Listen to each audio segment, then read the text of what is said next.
So I'm so excited. it should be nice. It should be It nice. is nice. It's cozy. It's gonna last like 2, 3 days. That's it, and then it's gonna be warm again. Yeah.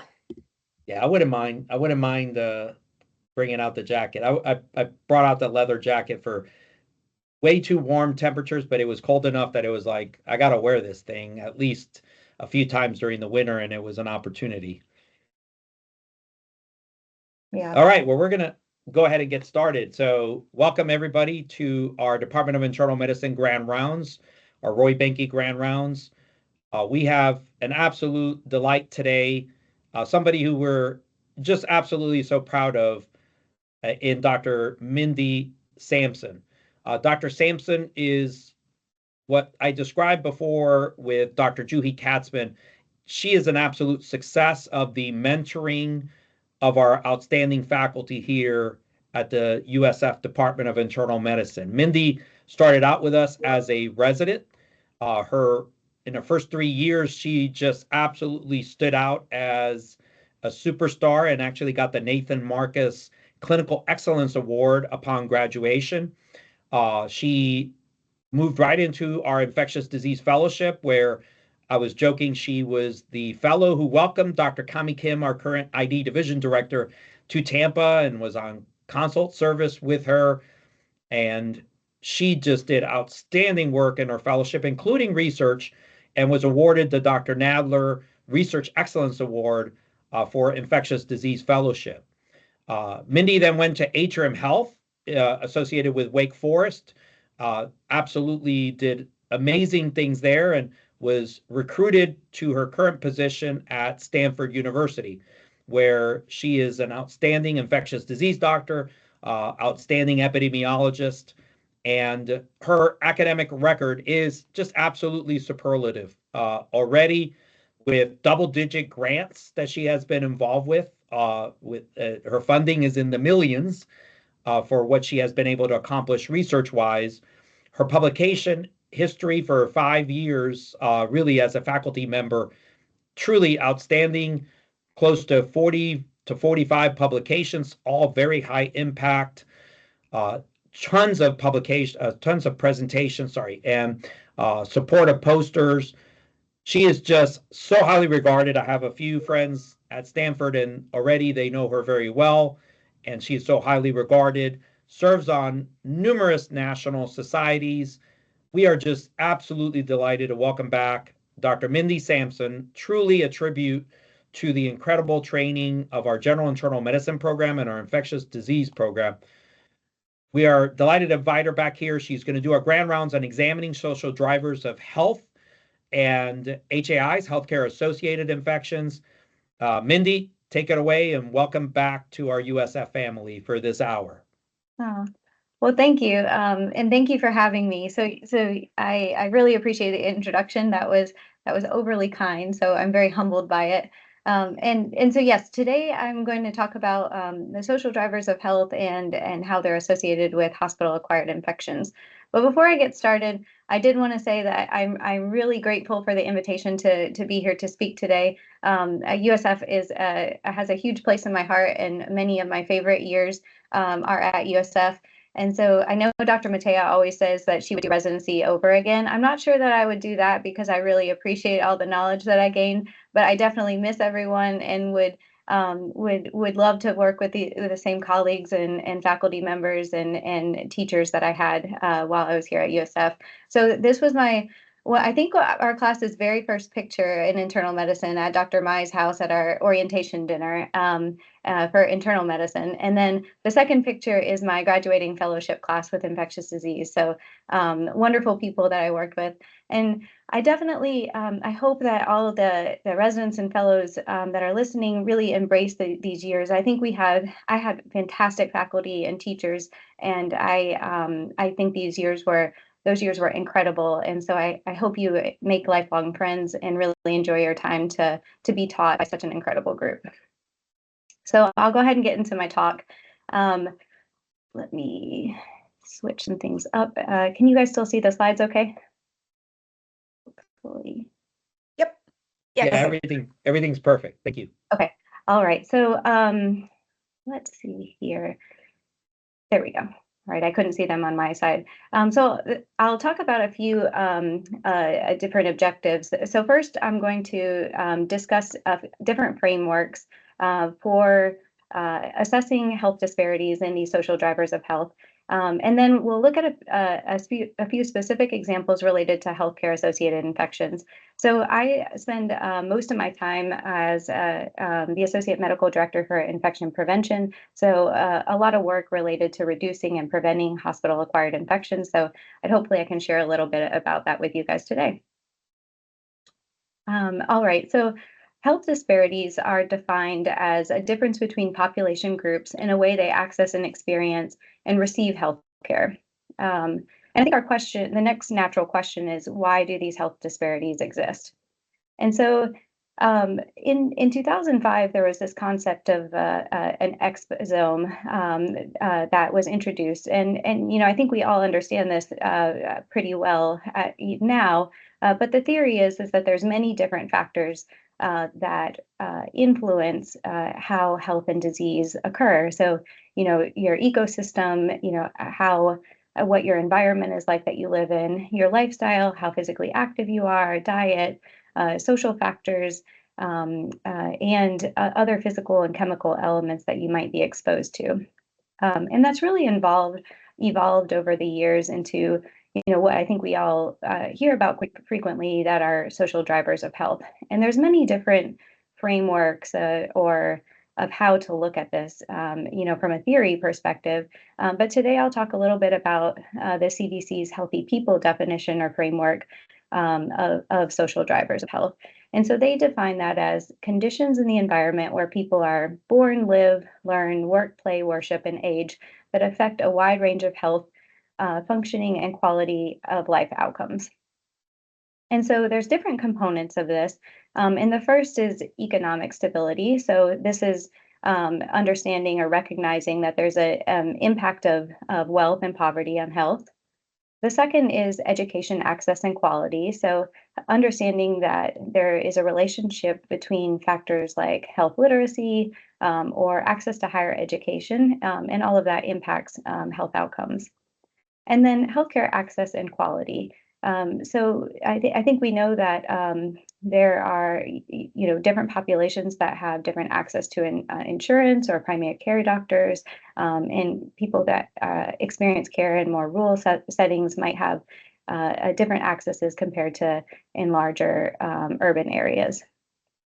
And then the neighborhood and built environment. So this is, addressing questions like, do we have access to safe housing and transportation? What kind of environment do people spend their time in? Is there violence that they're encountering? Do they have access to safe water and air quality? And things like, do neighborhoods have sidewalks that allow them to be physically active? And then the social and community context is the last one, but recognizing that having a community support in place, and probably most importantly, recognizing that there's interpersonal, racism or perhaps bullying that may impact healthcare. So how do we assess disparities or social drivers of health is the next, natural question. So we want to understand what's going on with our patients. And so in the ideal setting, we would, understand this for each of our patients. So we'd ask them and have more, individualized real-time data. And there's a lot of different tools that have been created that give suggestions for what to ask for, and what are good metrics from a social drivers of health perspective. Some of the most common that are incorporated into different healthcare systems are assessing for food insecurity or housing instability, transportation needs, or interpersonal safety. But these are really cumbersome to ask, especially upon registration. It's often unreliable to get some of this information, and there's understandably reluctances to patients to share some of their demographics or some of this information, upon entry into the health system. So it's been challenging, even in some of the best settings, to have good uptake in collecting individual data related to this. So we resort to other methods, and these are what I'll talk about a bit about today are different community or composite measures. So a composite measure is a measure that is a single score that combines multiple different variables to help you understand what the community is like that an individual is coming from. And one of the most common ones, and the one that I'll discuss in a few different examples today, is the CDC's Social Vulnerability Index. And so this one was first released in 2011 and was meant to address social vulnerability as it relates to natural disasters and hazardous events. And so they incorporate 16 different census variables, and they group them into 4 different themes. So those themes are socioeconomic status, household characteristics, racial and ethnic minority status, and housing type and transportation. And so you can pull this data at the census tract level, and then they have comparisons at either the state or national comparisons. And so you get a scoring system for the census tract that ranks from 0 to 1, and 1 is being the most vulnerable population. So for an example, for a visual here, you can see these are different census tracts, or I think these are larger combined tracts.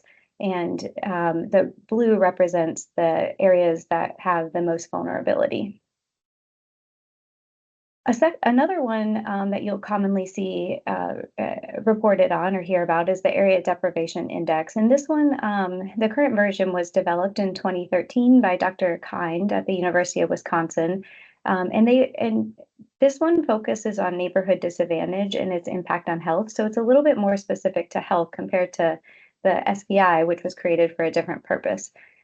This one has 17 different factors, and they combine them into 5 groups, pretty similar to the other ones, but importantly, race is not included in this one.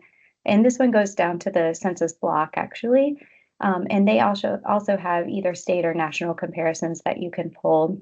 And this one, on the national level, they use percentiles from 1 to 100, 100 being the most vulnerable. And at the state level, they use deciles. And so many different states also have their own, their health departments have created their own social vulnerability index. In California, we have the Carolinas, I'm sorry, I'm thinking about North Carolina, California's Healthy Places Index. And this one was first released in 2018 and focuses on an environment that promotes health. And so it's also a health-focused one. And it has even more factors. There's 23 different factors and 8 different domains. But this one is weighted, so not each metric is counted equally. And so again, going into their goal of focusing on what impacts health the most. And this one goes to the census tract, and this database is limited to California only, and then it also ranks from 1 to 100, with 100 being the most vulnerable. And then I think that TGH is still pretty participates in Vizient, and so I just wanted to share. I don't have much experience with this index yet, but am eager to start exploring it. Vizient released their Vizient Vulnerability Index in 2023, and they have 9 different domains. And similarly, you can go to a census tract or zip code level. This one, I believe, is only at a national comparison rather than state-specific comparison, and then anything greater than 1 would indicate high vulnerability. So probably your next natural question is, how would I get this information for my specific patient? And so the way that you can analyze this data starts with the patient's address. So if you have the address, you can use software such as ArcGIS to geocode to get the geographic coordinates for their address, and then relate that to the census tract and map it to the census tract. And then you can download all these databases for free. So you can link the census tract to the database that has their vulnerability information, and then of course analyze the outcome that you're interested in. So I'm going to shift gears now that we've got a little bit of an overview of the type of composite measures. I'll talk about healthcare associated infections and what we know about some disparities. So in recent years, there has been more information published on disparities that occur related to hospital-acquired infections. So I'll just show a little bit of the background data. This was one study that looked at 9 different clinical sites, and they had almost a doubled risk of hospital-acquired MRSA in patients who identified as Black compared to those who identified as white. And then there's another study that used Medicare payment safety monitoring system, and they found that among patients who are admitted for serious medical conditions, patients who identified as Asian or Hispanic had significantly higher rates of HAIs compared to white patients, and this was primarily driven by an increase in CAUTI infections in individuals who identified as Asian or Hispanic. There was a study done in children's hospitals. They included 49 tertiary children's hospitals and what they found was that children who identified as Black or Hispanic had higher rates of CLABSI rates when compared to children who are identified as white. And then in North Carolina, there was a study at an academic center that looked at CLABSI and CAUTI rates, and they found that they were significantly higher in patients who identified as Black, and CAUTI rates were higher for patients who identified as Asian when we compared those to people who identified as white. And then lastly, as far one on surgical site infections. So this study used NSQIP, which is a national surgical database for quality improvement. And they found that patients who identified as Black had higher rates of surgical site infections following vascular, orthopedic, and gynecological procedures compared to those who identified as white. So quite a few different, disparities that have been pointed out. So when we think about this from an infection perspective, this is a framework that I created to start trying to understand why are we seeing these disparities. And so the red circle represents the negative outcome of whichever hospital-acquired infection that we experience. And what we focus on most of the time in infection prevention and in our quality improvement work is in those yellow circles. So those are things that we know we control, like our infection control policies, how long are patients in the hospital and exposed to risk factors, the recommendations that we make as medical professionals. But I suspect that there's many upstream factors that influence all of this, such as those social drivers of health or systemic racism that probably play a role in all of this that ultimately impact the healthcare associated infections. So I'd like to share a little bit of work that I participated in related to a few hospital-acquired infections. So the first one we'll talk about is CLABSIs. So what we wanted to look at is, were there any racial disparities in our CLABSI infections during the pandemic? So we did a retrospective cohort study, and we included patients who identified as non-Hispanic Black or non-Hispanic white, and those that had a central line. And we looked at January of 2019 till December of 2021. And so we split this into 2 different periods, before the pandemic and during the pandemic, because really trying to understand how did the pandemic influence these infection rates. We included 11 different hospitals in North Carolina, and our primary outcome was the first CLABSI event during their hospitalization. So there were just under 43,000 patients included, and the majority were non-Hispanic white at 65%, and 45% identified as non-Hispanic Black. And we found that patients who identified as Black were younger, female. They were insurance, including Medicaid, and they would often come from an urban area and had more comorbidities, including COVID and other common comorbidities like diabetes and dialysis dependence. And we found that our patients who identified as white were more likely to have cancer and be on TPN. So to look at, when we're thinking about CLABSIs, we often focus on or look at upstream process measures. So what is putting these patients at risk? And the presence of the central line is, a criteria to have a central line associated bloodstream infection.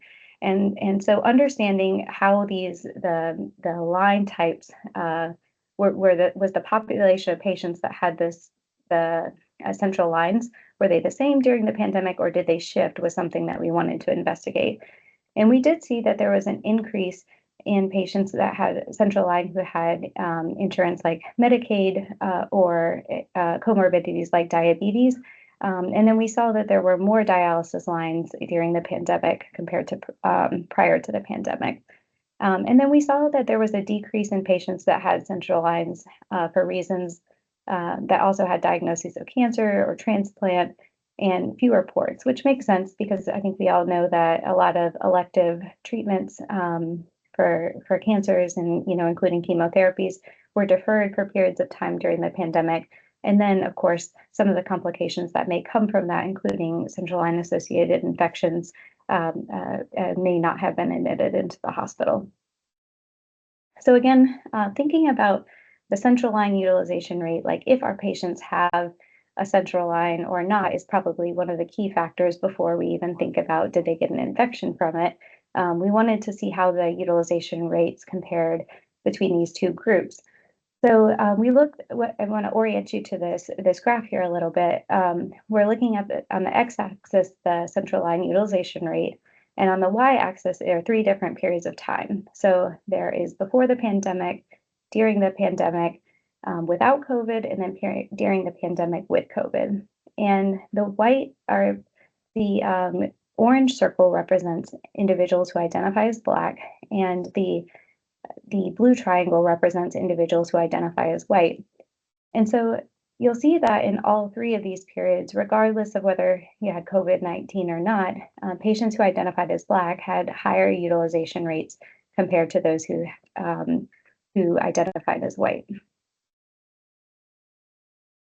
And then let's look at the actual infection rate. So again, the same orientation of the image here.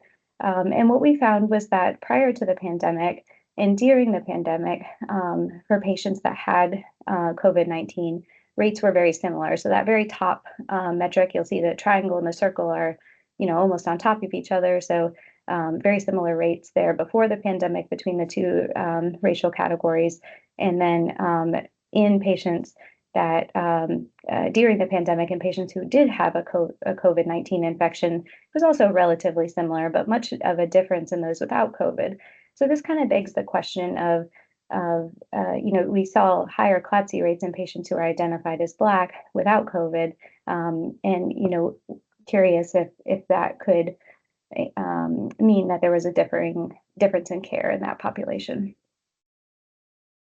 So that was all unadjusted data that I shared with you. So we did want to do some adjustments. And so when we controlled for and adjusted for different variables such as TPN and dialysis and BMI, diabetes, and COVID infection itself, we found that patients who identified as Black were still 1.4 times more likely to develop a CLABSI. So the takeaways from this analysis that in our healthcare system in the Southeast, we saw an increased rate in CLABSI during the pandemic. And we suspect this was related to a stressed healthcare system, as I think all of us who worked during that period of time remember. There was a lot of different pressures that likely made it harder to do a lot of the care that we usually prioritize. We also found that there was a greater risk in CLABSI rates in patients who identified as Black. And this difference was not present before the pandemic. And then even after we controlled for several different variables, individuals who identified as Black were still 1.4 times more likely to get a CLABSI when you compare them to individuals who identified as white. And this raises that question, could inequitable care be occurring in that population? So shift gears a little bit more to surgical site infections. And this was also some data that we looked at in North Carolina. And we did, again, a retrospective cohort study. And we looked at a year of data from August of 22 to 23. And this time we included 20 different facilities in 4 different regions in the Southeast. And we included several different procedures, so knee replacements, hip replacements, abdominal hysterectomies, colons, and spinal fusion procedures. And our primary outcome was the first surgical site infection that occurred during that admission. And so for this, we included about 25,000 surgical procedures. And we found that the overall surgical site infection rate was about 2%, and the highest infection rate was after colon procedures, which is pretty expected when we compare it to some of these other procedures that are generally cleaner and have less likely to introduce bacteria into their surgical environment. And most of the procedures that we included in this population were from the Charlotte metropolitan area, and most of the patients were people who identified as white. So this will be the first. I want to go ahead and introduce you to the Social Vulnerability Index, which is the first time that we're looking at this data that we talked about this composite measure. So this is an unadjusted analysis, and the x-axis is the odds ratio, and each the top bar is the overall social vulnerability index. So that overall score, and then each of the subsequent categories are the different themes that are included within the social vulnerability index.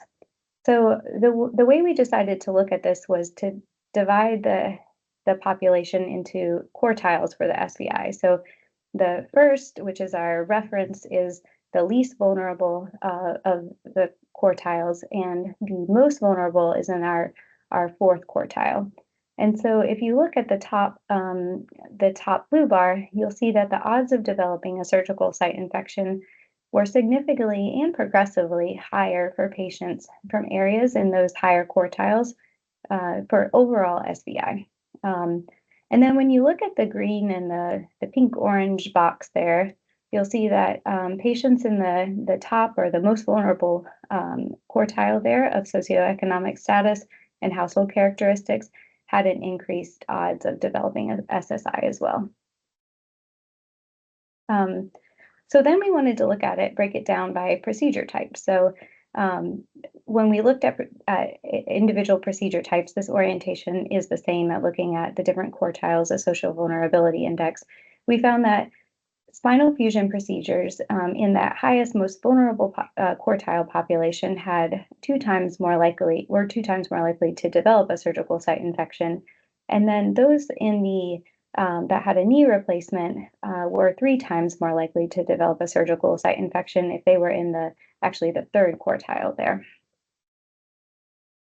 So again, we wanted to look at this with a few different adjustments. So I'm showing you a multivariate model, and in this we adjusted for geographic region where the surgeries were performed at, if they had multiple procedures done, age, gender, and procedure type.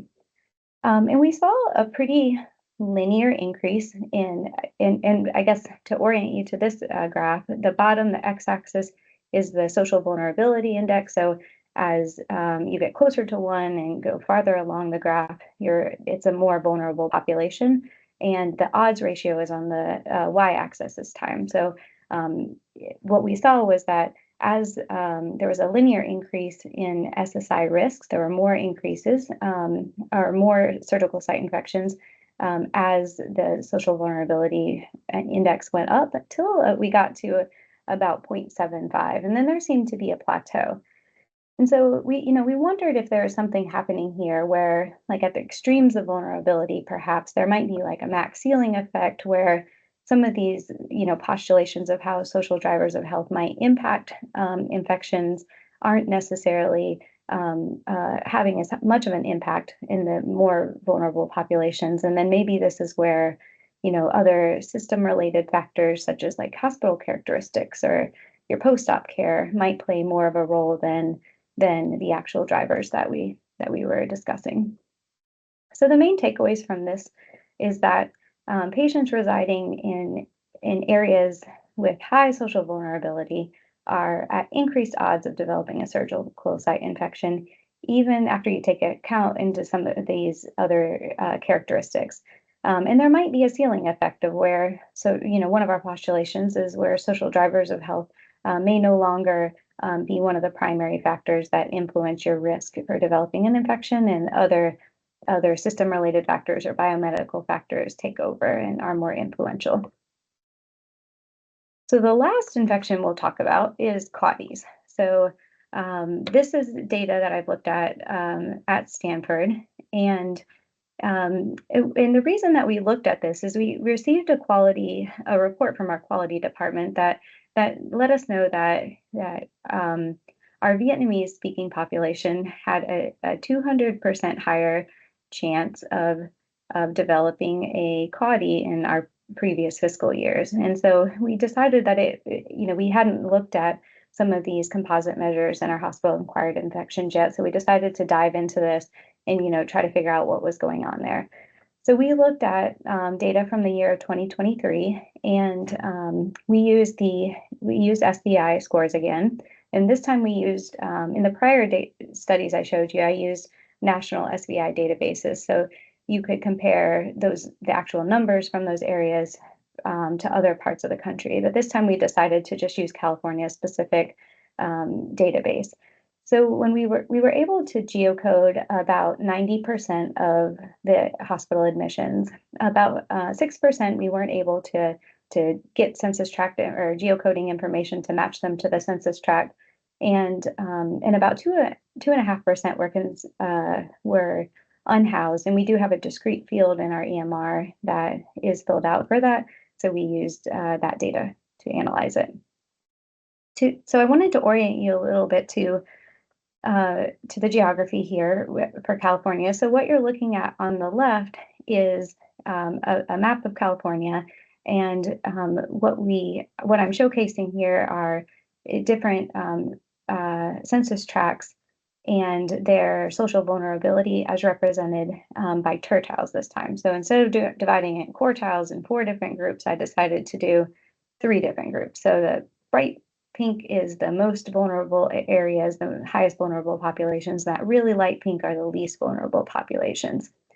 And the map on the right is a representation of where our patients came from in that 2023 year.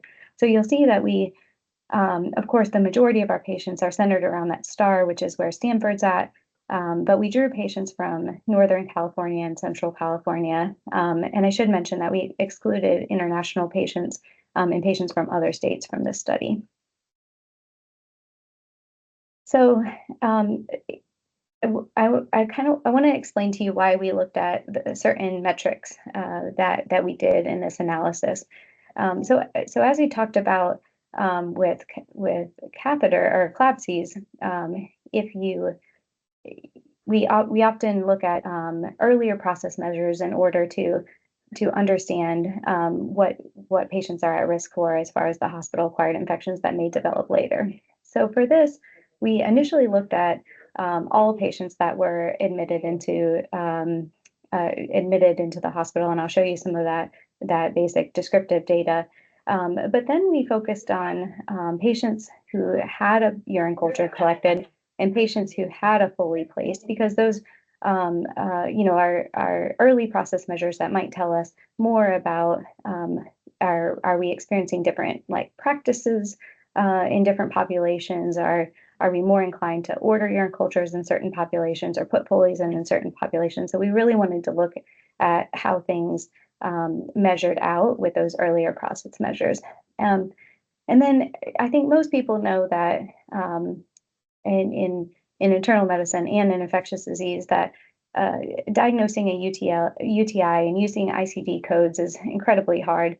And so it's and probably not reliable. So we decided not to use the diagnosis of UTI for this analysis, but just looked at patients who had a positive urine culture. Presumably, hopefully, the majority of these patients are urine cultures are collected in those who are symptomatic, because that's what we encourage. But knowing that some of these are asymptomatic bacteria as well, that that we're discussing. And we postulated that the social drivers of health probably have the most, are impacting most on these earlier process measures and less on that ultimate outcome of the CAUTI. So the first data that I'll show you is just descriptive data of patients who are admitted. And so there were about 33,000 admissions, a little over 33,000 admissions during that calendar year. And you'll see that the majority of these patients were identified as white and had low social vulnerability. And so that's not necessarily unexpected. We know that Stanford is located in an area that has, a lot of wealth, and we anticipated that most of our patients were going to be in the lower vulnerability category. So our median SVI was at 0.34, meaning our population is less vulnerable than 66% of the rest of the California population. So then we looked at the same data for urine cultures, and we wanted to do this because we wanted to understand if there were differences in ordering practices and when we had providers choosing to order a urine culture or not. And so 16% of our admissions, somebody had chosen to place in a urine culture order, but you'll see these graphs look almost identical to what I showed you previously. And so we really didn't see any difference in the general characteristics of the patients who had a urine culture order, and the SBI was the same. And then again, if we just look at patients who had a positive urine culture, these graphs look very similar, and we didn't see any obvious disparities in the urine culture positivity rate when you compare it to our general admitted population. But as I talked about before, I think it's important to think about what we should be controlling for, or adjusting for.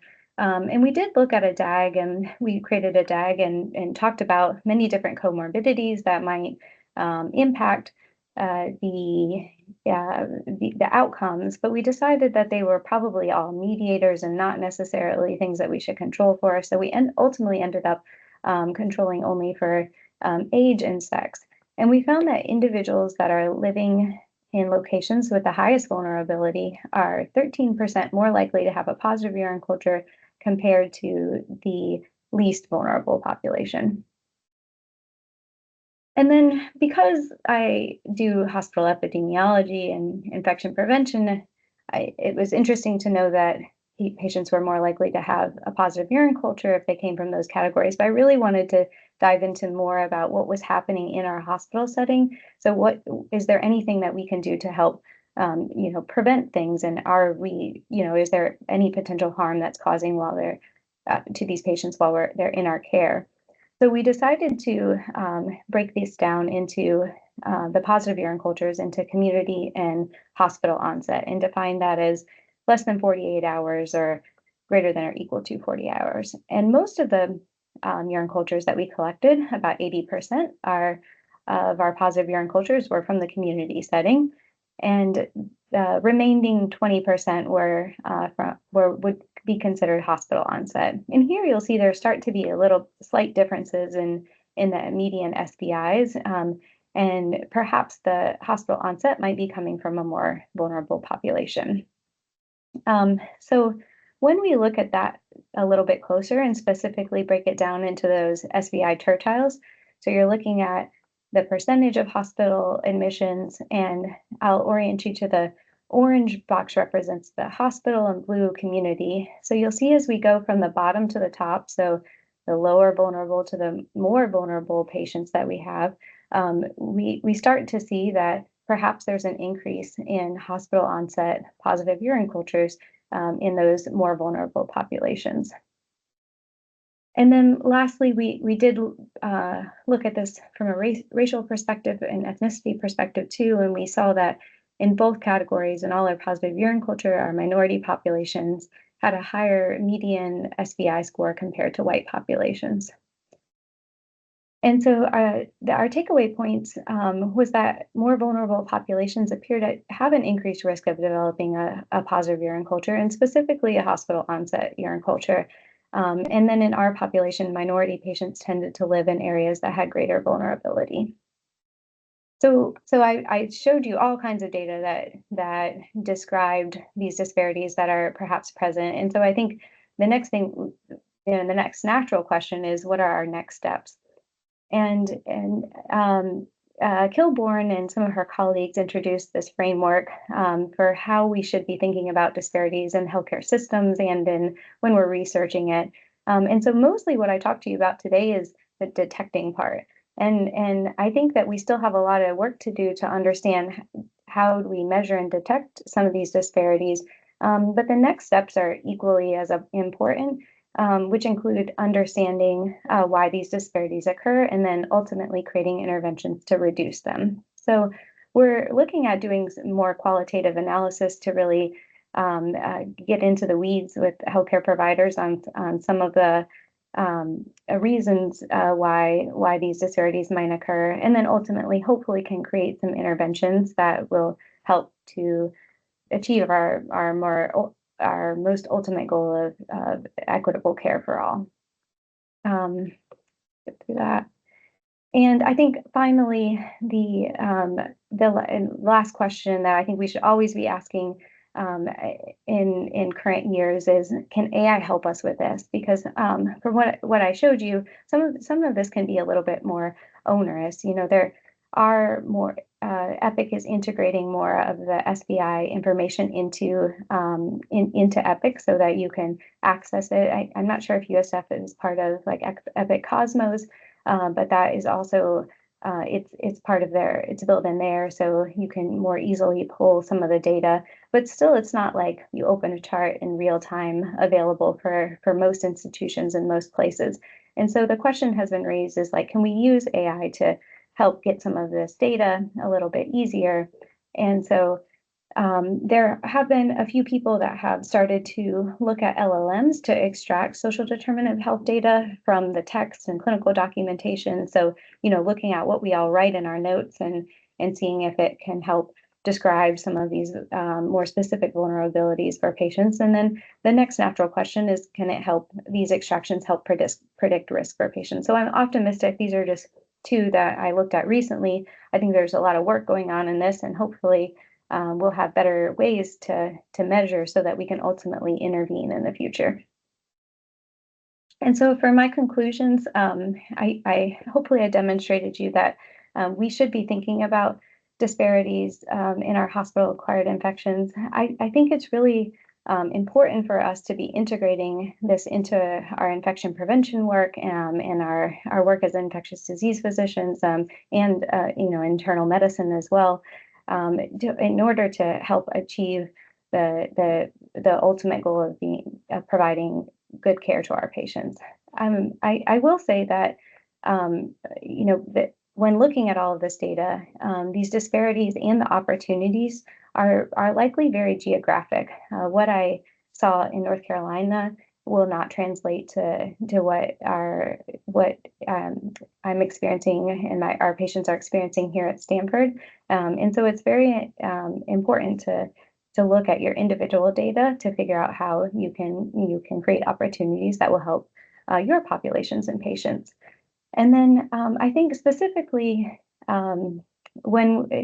as I mentioned, as we're thinking in the infection prevention world, how do we move the needle further in preventing hospital-acquired infections? In the last decade, we made so much progress on reducing, or many decades, in reducing hospital-acquired infections.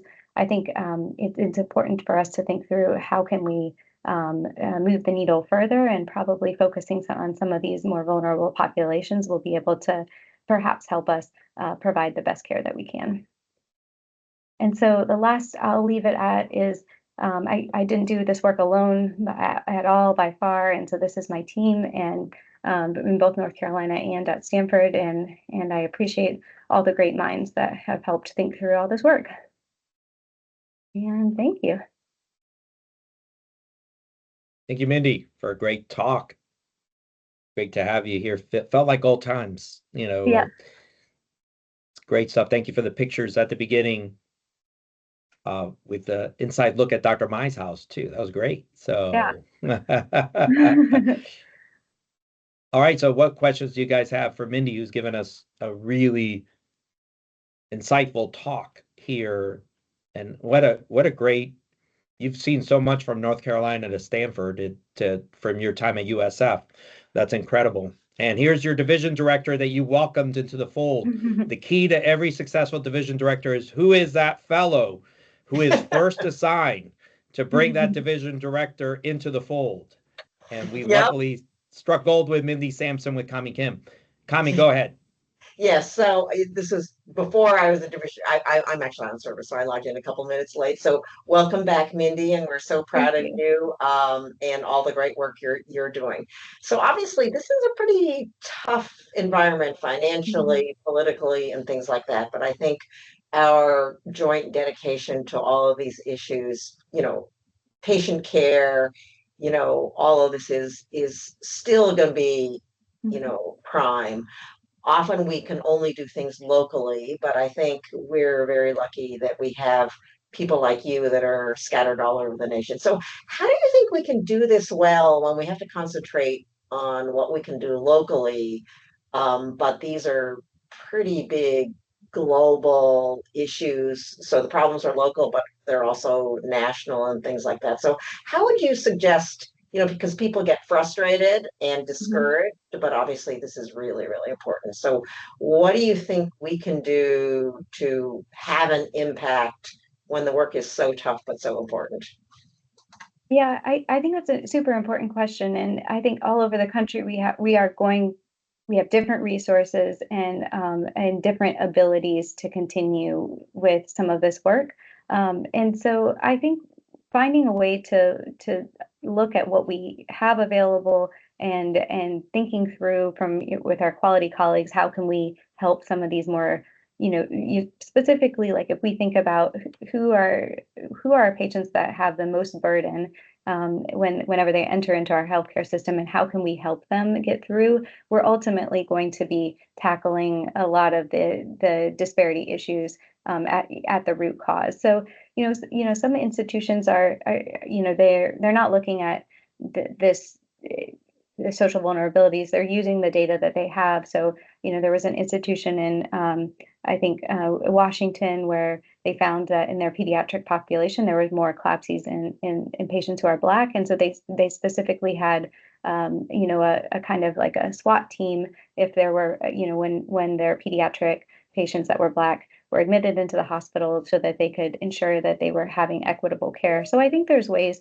to try to tackle it, but in a big picture sense, I think no matter what metrics we have, we know we can often recognize patients who come into our healthcare systems with burdens and more barriers to care, and if we can find ways to help alleviate that. I know there's I've heard of Dr. Peak's work related to preventing readmissions and some of those things, and I think all that helps to contribute to the ultimate goal of achieving more equitable care.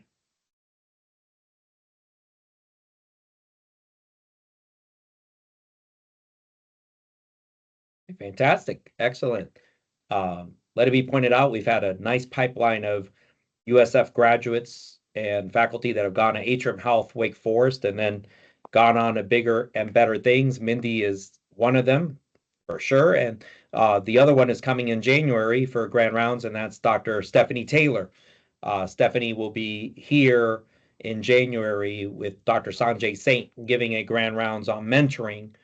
So we are looking forward to that. But Atrium Health and is just associated with Wake Forest University has been a great landing spot for a lot of our graduates. So it's something to keep in mind. We always like to use these forums, especially as we bring back our superstar fellows and residents, as we tell them about the journey, take note about where our graduates go, because similar roads lead to similar successes.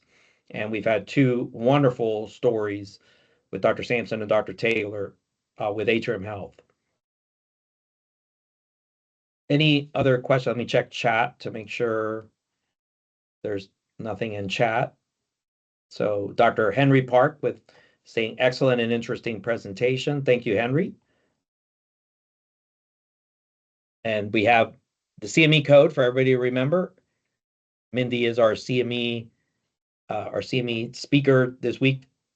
Folks, don't forget about that, and then getting your credit. All right. Any other infectious disease folks? But you have it's a who's who of infectious disease on today. Oh, yeah. Seeing these names is great. I know I missed everyone. I saw Dr. Montero and Dr. Sambunwit's name and some of the others. So thank you for coming to listen. And I'll answer the question in the chat. There have been studies that have shown that the race or ethnicity of the provider does have different impacts on health outcomes. And so I'm not as familiar as how they relate to hospital-acquired infections, but that's something that we want to look into in some of the qualitative work the future qualitative work that we're doing too, to see how it impacts HAIs. Oh, I see Dr. Casañas too. Hi, Dr. Casañas.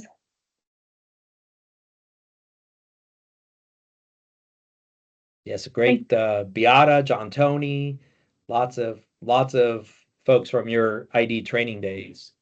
Sharut. We are so proud of you, Mindy. Thank you for coming back. Thank you all. You guys are so kind today. I really appreciate it. Keeping me humble as I have to go start seeing patients again too. So. Oh, wonderful. Thank you. It's too bad because we turn video off, but you can see we smile from cheek to cheek, from ear to ears. Well, thank you. Yeah, you really, for those residents and fellows on, Mindy really used the research development that she obtained here from her time in general internal medicine residency and then infectious disease fellowship, and really just built upon that. So those opportunities are there, as Mindy has demonstrated, and it's great for you guys. Part of my desire to bring back fellows to give a lot of these discussions is for you to see, or former residents and fellows, is for you to see the path of success that we help build here, the mentoring that we give that leads to such successful ventures. Mindy, who is a superstar at Stanford University, and as I mentioned, Stephanie Taylor, who's now an endowed chair at Ann Arbor, Michigan, coming back and speaking at these things to not only give us their wisdom, but for us to see their career path and their career journey. Truly inspirational. Well, we'll leave it at that. So thanks again, Mindy. We'll let you get back to California. It's about 9, and so the great, remember for everybody, it's 9 a.m. when Mindy started this talk. So yeah, I have my whole day ahead of me. So she has her whole day ahead of her. So yeah. we are, giving grand rounds is a challenge at any point of the day, but giving grand rounds at 9 a.m., that's also inspirational. And so Mindy, we'll let you get back to the rest of your day, and thank you. We'll get back to what is our afternoon here, and we wish you the best, Mindy. Please keep in touch, and we will be continuing with collaborations with you for sure. Thanks again. Thank you. Thanks, Mindy. Thank Everyone. you.